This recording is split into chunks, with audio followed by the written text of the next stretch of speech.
Every morning, Ben woke up before the sun touched the small houses on Maple Street. His room was simple, with a narrow bed, a wooden desk, and a window that looked out at a quiet road. Ben dressed quickly, careful not to make noise. He did not want to wake his father, Paul, who worked late hours and slept lightly. In the kitchen, Ben opened the fridge and looked inside. There was not much, but there was always something packed just for him. Paul believed that no matter how hard things were, a child should never start the day without food. Ben took the brown paper bag with his name written on it and placed it gently into his backpack. Paul appeared in the doorway, rubbing his eyes. "Morning," he said softly. "Morning, Dad," Ben replied.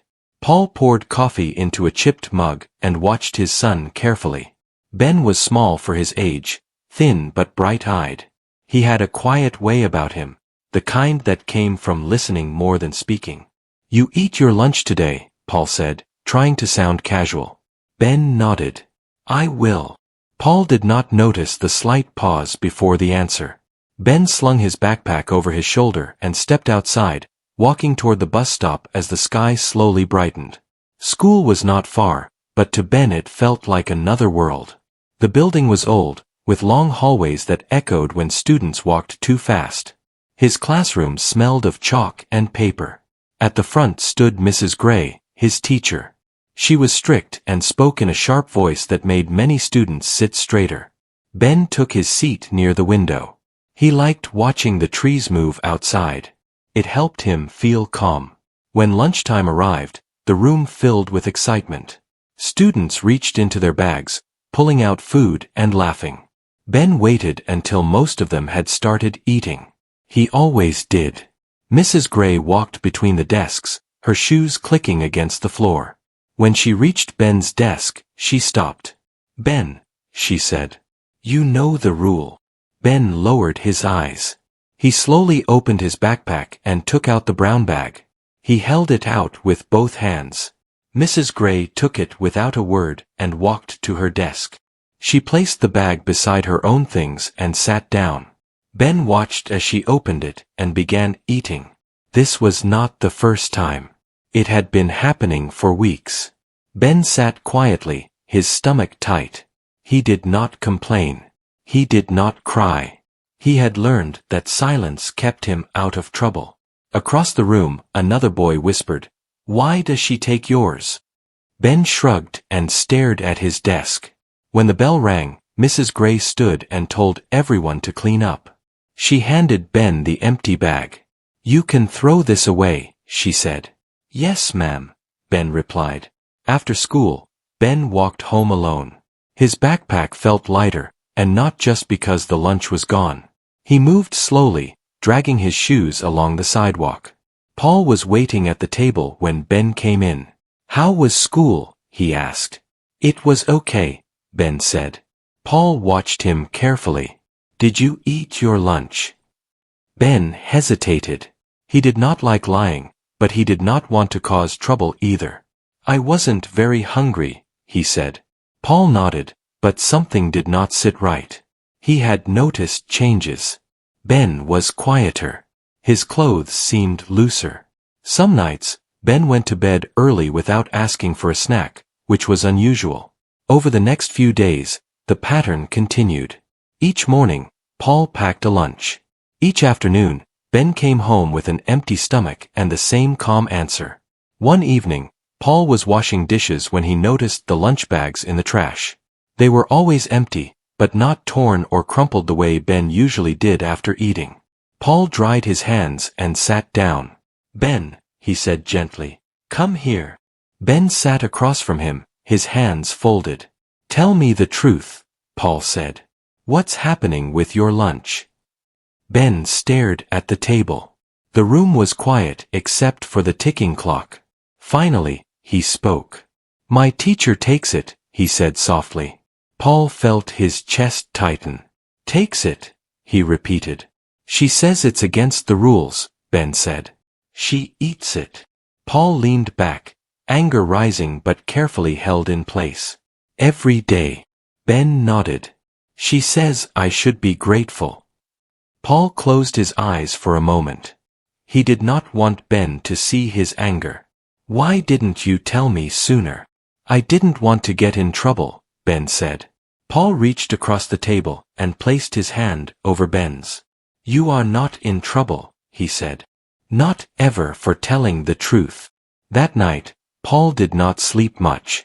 He lay awake, thinking. He could go to the school. He could complain. He could demand answers. But he knew that sometimes words alone were not enough. Sometimes people only understood when they were shown. The next morning, Paul packed Ben's lunch as usual. But this time, he added something extra. Something carefully chosen. He zipped the backpack and handed it to Ben. "Take this," he said. "And do exactly what you always do." Ben looked up at him. "Are you sure?" Paul nodded. "I'm sure." Ben walked to school with a strange feeling in his chest.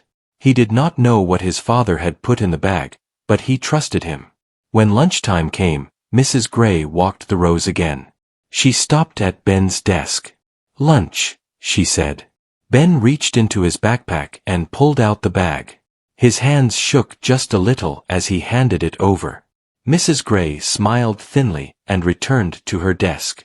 She opened the bag and reached inside. Her expression changed. The room went silent. Students watched as Mrs. Gray froze, staring at what Paul had placed inside. And for the first time, Ben felt something new rise in his chest. Hope. The classroom felt heavier than usual as Mrs. Gray stared into the open lunch bag on her desk. The students sensed something was wrong. The usual lunchtime noise did not return. Chairs stopped moving. Whispers faded. Even the sound of chewing disappeared. Inside the brown paper bag was not food. There was a neatly folded letter placed on top of a small voice recorder. The recorder was off, but a red label on it made its purpose clear. Taped to the inside of the bag was a printed copy of the school lunch policy, highlighted in several places. Mrs. Gray's face turned pale. She slowly lifted the letter and read it in silence. Her lips tightened with every line. Ben sat very still. His heart beat fast, but he did not look away. For the first time, he was not shrinking into his seat. He was watching. Mrs. Gray cleared her throat. "Class," she said, forcing calm into her voice. "Take your lunches and eat." No one moved. She folded the letter again and placed it back in the bag. Then she stood up and walked toward Ben's desk. Every step sounded louder than it should have. She placed the bag back on his desk. "You may eat today," she said. Ben nodded slowly. "Yes, ma'am." She turned quickly and returned to her desk. Her hands shook as she picked up her cup of water. The rest of the lunch period passed in silence. Ben opened the bag and found his food untouched. He ate carefully, feeling watched, but also feeling something he had not felt in a long time. When the bell rang, Mrs. Gray dismissed the class early. She did not look at Ben as the students filed out. By the end of the day, word had spread. Children talked in hushed voices about what they had seen. Some looked at Ben with curiosity. Others with quiet respect. Ben walked home slowly, thinking about the moment Mrs. Gray's face had changed. He did not fully understand what his father had done, but he knew it mattered. Paul was waiting at the door when Ben arrived. "How was school?" he asked. Ben held up the lunch bag. "I ate today," he said. Paul let out a breath he had been holding all day. "Did she open it?" Ben nodded. "She gave it back." Paul knelt in front of him. "Did anyone yell at you?" "No," Ben said. "She looked scared." Paul nodded slowly. "That letter explained everything," he said. "It reminded her of rules she chose to forget. The recorder was there, so she knew the truth could not be hidden anymore." Ben thought for a moment. "Was it on?" Paul smiled gently. "It did not need to be." The next morning, things felt different. Ben walked into class with his head a little higher. Mrs. Gray was already there. She looked tired. Her voice was flat as she began the lesson. At lunchtime, She did not walk the rows. She stayed at her desk. Ben opened his lunch and ate in peace. But the story did not end there. That afternoon, the school principal, Mr. Allen, entered the classroom. He asked Mrs. Gray to step into the hallway. The door closed behind them. The class waited. Some students tried to listen through the door. Others watched Ben. After several minutes, Mrs. Gray returned alone. Her face was tight. "Open your books," she said. The next few days passed quietly. No lunches were taken. No harsh words were spoken. But Mrs. Gray no longer made eye contact with Ben. Then one Friday, Ben was called to the office. He walked down the hallway slowly, his hands cold. Mr. Allen greeted him with a warm smile. Paul was sitting in a chair beside the desk. "Ben," Mr. Allen said, "you are not in trouble." Paul nodded. "You did nothing wrong."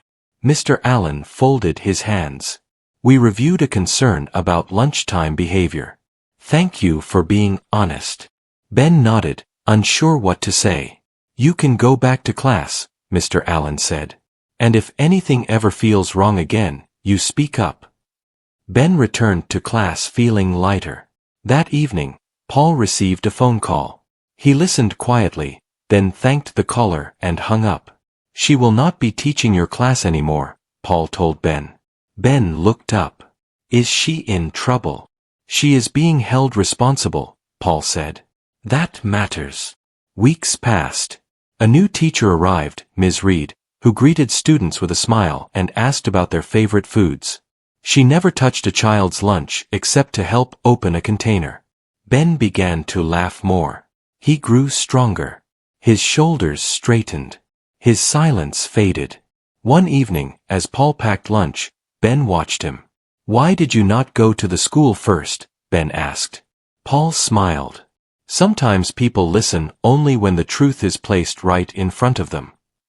Ben nodded slowly. But the lesson was not finished yet. Not for everyone. One afternoon, Ben saw Mrs. Gray outside the school, standing alone. She looked smaller than before. She saw Ben and hesitated. "I am sorry," she said quietly. Ben looked at her for a long moment. "I was hungry," he said. She nodded, unable to speak. Ben walked away, feeling something settle inside him. That night, Paul watched his son sleep and knew that what he had placed in the backpack had done more than stop a wrong. It had taught a lesson about courage, about speaking without shouting, and about protecting those who cannot fight back. And the world around them had begun to notice. But the final impact of that simple brown paper bag was still yet to come. Spring arrived quietly on Maple Street. Trees filled with new leaves, and the air felt lighter. Ben noticed the change right away. Mornings no longer felt heavy. He woke up with more energy and walked to school without the tight feeling in his stomach. In class, Ms. Reed greeted every student by name. She asked questions and listened to the answers. When lunchtime came, she reminded everyone to wash their hands and enjoy their food. Ben opened his lunch bag each day without fear. He ate slowly, tasting every bite. Paul watched the changes closely. Ben laughed more at dinner. He talked about school. He asked questions again. These small signs told Paul that his son was healing. One afternoon, Mr. Allen called Paul to the school. His tone was calm and respectful. When Paul arrived, they sat across from each other in the office. "I want to thank you," Mr. Allen said. "Your actions brought attention to something that needed to be addressed." Paul nodded. "My only goal was to protect my son." "We reviewed our procedures," Mr. Allen continued. "We added new guidelines about student welfare. Teachers are being reminded that authority must be used with care." Paul felt a sense of relief. "That is good to hear." "We also started a program," Mr. Allen said. "Free lunches for students who need them." Quietly. With dignity. Paul smiled. "That matters." News of the changes spread slowly through the school and then into the community. Parents talked at the bus stop. Teachers discussed training sessions. A few local papers mentioned a policy update without naming anyone. Ben did not know about most of this. He only knew that school felt safe now. One day, during art class, Ben drew a picture of a brown paper bag with bright colors inside. Ms. Reed stopped by his desk and looked at it. "That is a thoughtful drawing," she said. Ben smiled. "It reminds me that small things can help." Ms. Reed nodded. "They can." At home, Paul continued his routine. He packed lunch every morning, careful and steady. Sometimes he added a note with a short message like "Have a good day" or "I am proud of you." Ben kept every note in a small box under his bed. As weeks turned into months, Ben gained confidence. He raised his hand more often. He made friends. He joined the after-school reading group. His teachers noticed the change and encouraged him. One evening, Ben and Paul walked past the school playground. Children were laughing, running, and sharing snacks. Ben stopped and watched. "Dad," he said, "do you think other kids were hungry too?" Paul thought for a moment. "Yes," he said. "Sometimes people hide it." Ben nodded. "I am glad it is different now." "So am I," Paul replied. That summer, the school held a community day. Families gathered on the field. Tables were filled with food brought by volunteers.